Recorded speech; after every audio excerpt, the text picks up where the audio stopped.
how's Coach handling kind of the ups and downs early in the season too? I mean, Frank's been through this before with many teams. That's it, right. And you guys are a bunch of veterans too, but like, what are the discussions like in meetings today? I think that was it right there. He's been through it. Most of us have been through the ups and downs of the season.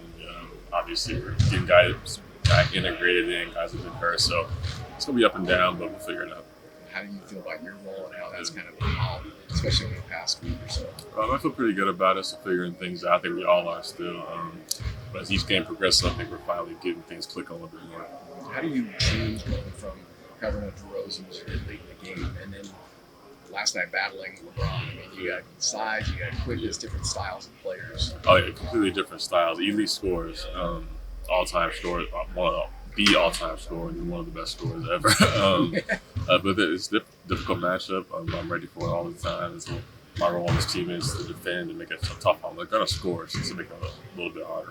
When did that start for you, kind of your love of defense, your passion for it?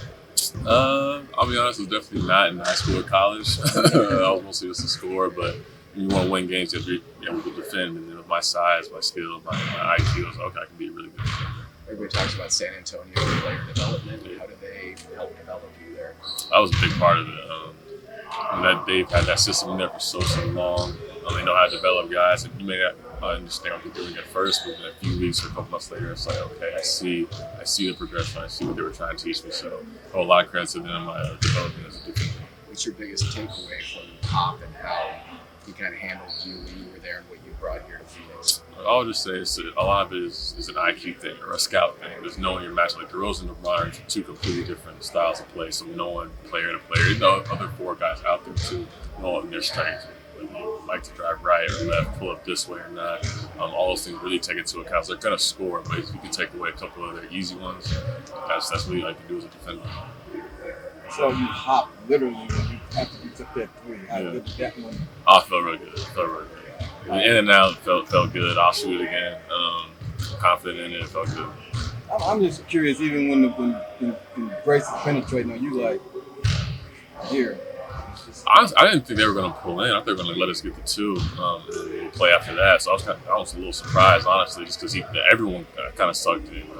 Watching on the film, and they all saw him in the face. So it was open. We didn't have a whole lot of time for another drive or another swing with at least seconds left, so I shot it.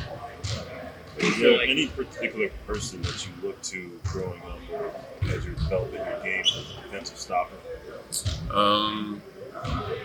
Not growing up as much, but in recent years, looking back at a lot of guys that really made their name on defense, whether it was Shane Battier or Tony Allen, or really even like Kev, using his length. A lot of just longer guys. You can pick a lot of different defenders and what they do well.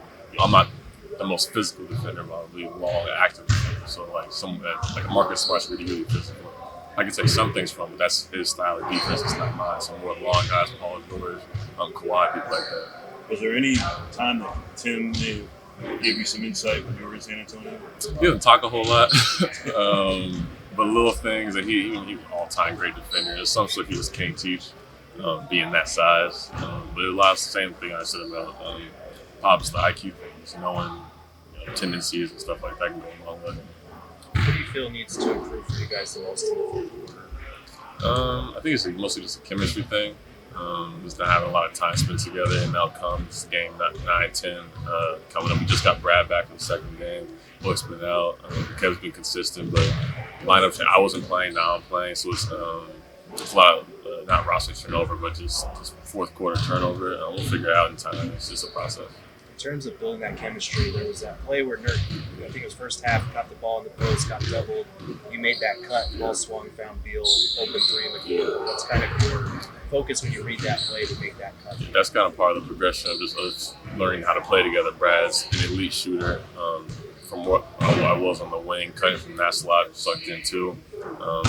Nurk found it, whoever swung it, found Brad in the corner. So that's just playing the game. Keita, how much confidence did that first game against the Spurs give you going into the starting lineup just that next game? Well, it definitely helped with confidence. I stayed ready and all that, so I was prepared for that moment. But my confidence is always high. I'm ready for whenever my name is called. But that game definitely did help a lot. And then, how much does you talked about how your length makes a difference in terms of the forward spot on this team? How much does you and Katie's length together on the defensive side of the ball really help you guys? I think it's a lot. Anytime we come together, we can just switch it. It makes it easier, keeps everybody stayed at home. We don't get into any rotations that way, so it makes the defense of everybody else pretty easy, or a little bit easier. What do you think about the concept of the in-season tournament? It grew on me. I actually kind of like it. You can feel the intensity. It's a little bit higher than like a normal regular season game, with a little bit more on the line. So I'm actually really glad we implemented the court was cool, the jerseys, all like the whole atmosphere around it was really, really good this early in the season. Was the court a distraction at all? It's just the colors. I thought it was, but it wasn't. Once we shot before pregame and then we played the game, it was fine. Even with the same purple colored jerseys, it didn't really make a difference. It's a little like Boise State. Yeah, with the blue field, yeah, same kind of thing. It was pretty easy to adjust to. Thanks, Gabe. Thanks, kid. Thank you, Jess.